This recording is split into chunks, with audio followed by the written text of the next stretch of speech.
इम्तियाज जलील जो MIM party के महाराष्ट्र के सदर है, उनका एक मैसेज आया है कि वो मालेगांव आ रहे हैं और जो बम ब्लास्ट में शहीद हुए थे उनके घर जाएंगे, उनसे मुलाकात करेंगे।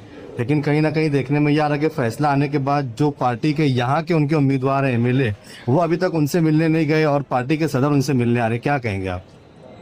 सबको अधिकार है, इख्तियार है कि वो हिंदुस्तान में कहीं भी जाकर किसी से भी मुलाकात कर सकते हैं। अच्छी बात है, मालेगांव आ रहे हैं, लेकिन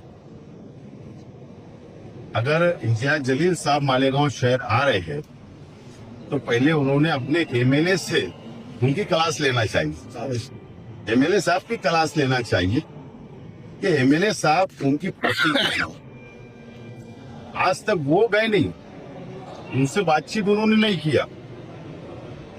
इसका मतलब MLA साहब नुमाइंदगी नहीं कर पा रहे, कमजोर है। इसके लिए इम्तियाज जलील साहब को यहाँ आना पड़ता। असदुद्दीन अवैसी साहब की तरफ से उन तमाम घर वालों को देने के लिए आया था जिनके बेटे, भाई, शौहर, बच्ची यहाँ पर उनके 17 साल पहले जो बम धमाका हुआ था उसमें उनकी जान गई थी। और फिर अचानक 17 साल के बाद जब ये फैसला आया तो पूरे देश को चौंकाने वाला ये फैसला है। ये लड़ाई मेरे हिसाब से अब शुरू होती ही है। ये मुल्क देख रहा था कि इस मुल्क के अंदर इंसाफ है या नहीं ही है।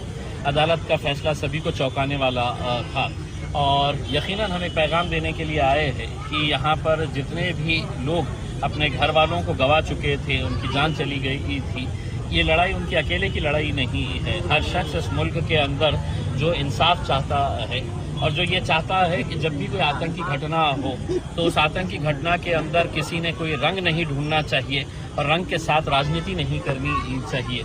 तब जाकर इस मुल्क के अंदर आतंकी घटनाओं के ऊपर रोक लगेगी और सही मानों में जो इंसाफ हम उम्मीद करते हैं अदालतों से, तभी वो इंसाफ मिल पाएगा।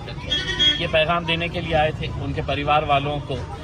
जो बच्ची यहाँ पर शहीद हुई थी, उसके वालिद को इतना बड़ा सदमा लगा है कि वो अस्पताल के अंदर एडमिट है पिछले 3-4 दिनों से। हम उस बाप को क्या जवाब देंगे? हम उस बाप से आंख में आंख मिलाकर हम क्या कहेंगे कि आपकी बच्ची की जान चले गई है, अब भूल जाइएगा करके?